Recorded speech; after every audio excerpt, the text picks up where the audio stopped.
అందరికి కూడా శ్రీకృష్ణాష్టమి శుభాకాంక్షలు. శ్రీకృష్ణ జన్మం ఎంతో విశేషమైనది. కంసుడు తన సోదరుని యొక్క పెళ్ళి అంటే వివాహం చేసి వివాహ వేడుకలను ఎంతో ఘనంగా దేవకి వసుదేవుల యొక్క వివాహం చేసి ఎంతో ఘనంగా ఊరేగింపు జరుపుతున్న సమయంలో అచరవాణి అంటే ఆకాశవాణి వినిపించింది. నీకు వీరిద్దరికీ పుట్టిన వాడితో నీకు మరణం ఉంది అని చెప్పేసి అప్పుడు క్రూరంగా కంసుడు జైల్లో పెట్టేస్తాడు. జైల్లో పెట్టేసి ప్రతి బిడ్డని కూడా సంహరిస్తూ ఉంటాడు. అట్లా ఏడుగురిని సంహరించేసిన తర్వాత అష్టమ గర్భంగా శ్రావణమాస అష్టమి తిథి రోజున అర్ధరాత్రి పూట శ్రీకృష్ణ జననం జరిగింది.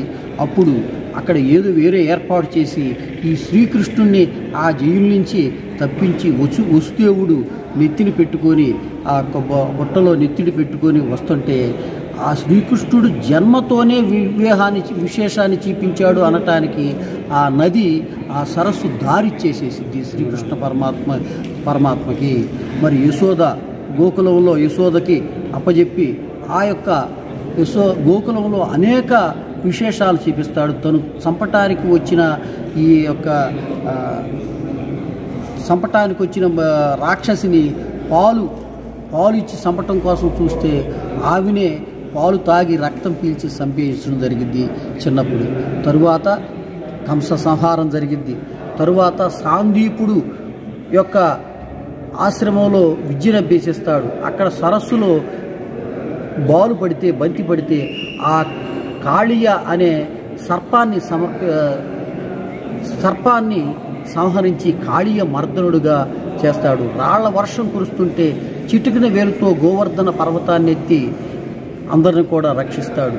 అదేవిధంగా నరకాసుర వధ సత్యభావంతో నరకాసుర వధ జరిగి 16,100 మంది కన్యలను రక్షిస్తాడు. వాళ్ళందరూ కూడా సంరక్షణ కోసం తను భర్తగా ఉంటాడు.